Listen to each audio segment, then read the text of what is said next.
I'm pleased to welcome Dr. Charles Dedrick and Jacinda Conboy from the New York State Council of School Superintendents to Leaders Learning from Leaders. Chuck Dedrick serves as the Executive Director and Jazz Conboy as the General Counsel. Welcome, Jazz and Chuck. Thanks, Steve. Thank you, Steve. For starters, when I went to the Council's website, I found this post. We exist for one reason only, to help our members succeed on behalf of the children and the communities they serve. One way we pursue that goal is through advocacy for, with, and by our members. I'm wondering if you might take a few moments to introduce your roles at the council and maybe connect your role to that statement of advocacy. Sure. So my role is to oversee the whole organization. And very often, everything ties back to advocacy. But one of the important things about advocacy in NYSCOSS is that I feel we are probably one of the most respected organizations in New York State when it comes to advocacy because of that word children in our description.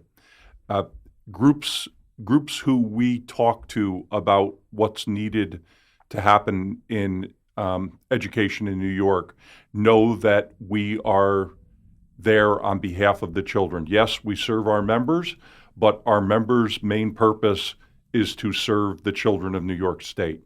So our words carry a lot of weight with the people in power, and often we're asked opinions on things behind the scenes, not publicly, on what do you think about, because they know that we're going to give an honest answer that directly relates to the success of children in school. And that's one of the things that I'm probably most proud of about NYSCOSS, the New York State Council of School Superintendents, that while we support our members by doing what's right for kids. Yeah, so Steve, my role is a little more indirect in terms of advocacy. I'd say my role is more directly related to getting the best qualified people into leadership roles in education and especially into the superintendency. So I do a variety of things. I negotiate superintendents' contracts, and then I do quite a bit of professional development and speaking to our members on leadership issues. And one of my favorite leadership issues to talk about is women in leadership. And so over the years, we at NYSCOSS have developed what we call our Women's Initiative, and it's aimed at getting, number one, more qualified people, more really great leaders into the superintendency, and also more women into the superintendency, and we're really looking at gender equity and running those programs. As I'm listening to the two of you, I'm wondering to what extent your organization as well as your work includes the education of the public in order to advocate for the superintendency's focus on children. We actually don't try to do a lot of education of the public. What we try to do is we try to help our superintendents so that they can educate their public. Our state is so big and so diverse that a small district in the southern tier is very different from a district on Long Island and very different from a district in the Adirondacks or the Capital Region or Buffalo. So we don't try to sway the public on issues because, again, the diversity of New York State. But we try to educate our superintendents and help them to inform their public, because how they inform or what they inform them to may be different from place to place. Now, just like all people, all superintendents aren't going to agree on things, and trying to weave that quilt of agreement together isn't the easiest thing sometimes. We do have a legislative committee of superintendents from all over the state. They do meet regularly, and they do come up with a unified proposal every year that superintendents then carry out into their districts and then use that with their public. It makes a ton of sense because my connection with superintendents, I'm frequently asked to provide coaching Yep. as to how the superintendent is looking at communicating a message out to their public and equal out to their board.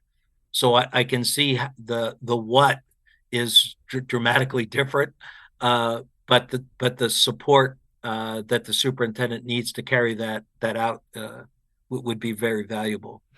Jazz knows this better than anybody, but the biggest thing we hear from board members is they want more communication from their superintendents.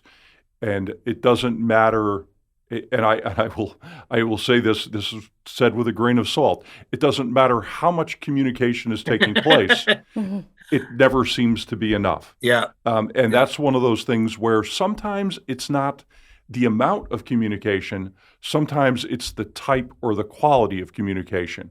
And Jazz works with superintendents on that a lot too. I know that another part of it is just the change in style.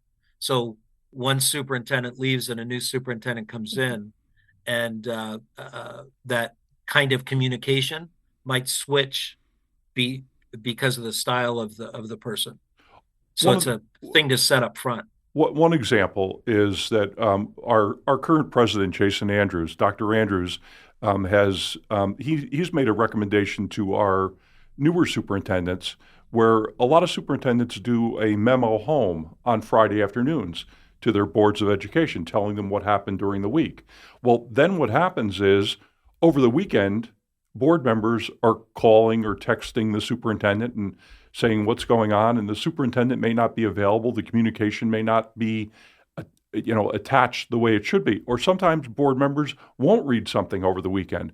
So Dr. Andrews has suggested, instead of a Friday memo, doing a Monday morning memo or a Tuesday memo. And that seems to be something that has really worked out well communication-wise with superintendents. I'm wondering what you'd identify as some of the most critical issues that are facing folks in the superintendency today. There's so many issues. It's difficult to identify just a few of them. I'd say share some, and it doesn't have to be number one. Right.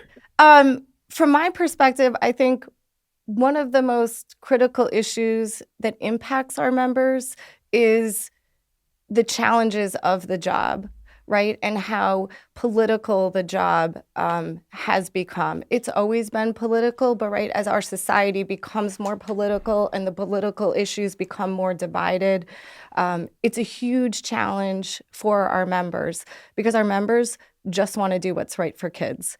They just want to protect kids. They want kids to be safe. They want kids to learn. They want kids to feel like school is their place where they are accepted.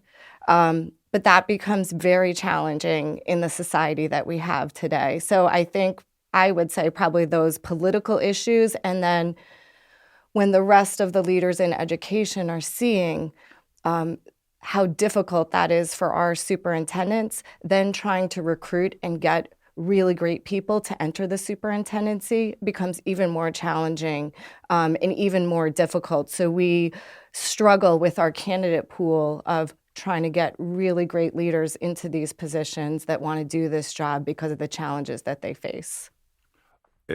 I would say one of the biggest issues right now is, but besides the political issue, clearly that is an overriding fact everywhere. But right now, just a lack of candidates for positions, right? From the superintendency, and Jess talking about getting more qualified candidates to the superintendency. But I take it down to the positions like school psychologists and mental health professionals, school social workers. There just aren't enough who are graduating from college and going to work in the schools. And as a result, what used to be difficult, where you would have one guidance counselor for 200 students, it's now one guidance counselor for 300 students. The people just aren't graduating from those programs, and there's no question that the mental health issues that have been identified post-COVID are real and have to be dealt with. And we don't have the professionals in the pipeline right now who are able to step into the positions and deal with it. Well, that kind of takes me in the direction of another question, and that's two related questions. So, what role do you think the current superintendents should be playing in the recruitment of people into the district level and superintendents kind of positions that we need? And I think that crosses over then to Jazz, the comments you made about supporting women in those leadership roles. Right. So I do think our members do a great job at recruitment, mentoring, and sponsoring aspiring leaders into the superintendency. It oftentimes comes with resistance from people, right, because of the challenges that I mentioned. But they are natural teachers and leaders, and for the vast majority of our members, their goal is to improve education and get great leaders into their positions. So we oftentimes will see our superintendents thinking about their succession plans early on in their career. Who do I see in my district that's a great leader? Who can I sponsor and mentor into administration? Who can I support? Who can I encourage to go back to get their administrative degree? I think that goes on a daily basis with our leaders. And then, like you said, one of the things we're doing at NYSCOSS is we've been running our women's initiative for about 7 years now. And we run leadership conferences around the state looking at the gender dynamics in the superintendency, right, and in those leadership positions. So if you just purely look at the statistics, nationally, you have about 77% of your professional staff in school districts are women. But in New York State, we have only about 28% of our superintendents are women, right? So we have a pretty significant divide in terms of gender equity in the superintendency. So we've been running regional conferences. We oftentimes speak at the national level on this issue. We've partnered with the national organization AASA on this issue. And we're here in Buffalo this week, starting tomorrow to run a program. We have over 100 people registered for our Women's Initiative, which is a 2-day conference, aimed at inspiring and hopefully ultimately promoting women into leadership positions. So one of the things that I have found, I was a superintendent for 20 years. I was tapped on the shoulder, metaphor, by my first superintendent who told me, "You will make a great administrator. Please go back and get your administrative degree." And I did. And I have found that some of the best administrators are the people who are identified by other administrators as being the ones that should go on. That is a responsibility that I think all superintendents have and take seriously, to identify the next generation of leaders. The problem comes in with succession planning to some degree, because the problem with succession planning is that people tend to pick people who look and act like themselves. So what we're trying to do is we're trying to broaden the scope of what people think about as necessary in the next generation of leaders, and whether it be through our women's program or our diversity program, all of that's important. We spoke to a large group of superintendents one time. I think it was like there were about 40 superintendents, 38 of them were men, and there were 2 women in the room, and we were talking about the women's program. And one of the men said, "Why are you talking to 38 men about this program?" And Jazz, answered as calmly as she could. That because you're the ones that hold the door open for people. You're the ones that are identifying who the next leaders are going to be. And if you're only identifying gray-haired white guys, then you're doing a disservice to the kids in your district and to the New York State. If you're not identifying people of color, women, and many other groups of people who live in New York State. And Steve, one of the things that we're trying to do is change people's thought around the fact that men are oftentimes hired for their potential, but women are hired for their experience, right? Wow. Yeah. So when we talk to people, just simply saying that statement, a lot of people have never heard that before. But if you think about it, we survey our membership. When we look at our numbers and our statistics around superintendents, women often enter the superintendency later in their career. And there's a whole variety of factors that impact that. But trying to educate people around the reasons why we're not getting more women leaders, and we're also not getting younger women leaders. Just thinking about some of those statistics and some of those reasons is really helpful.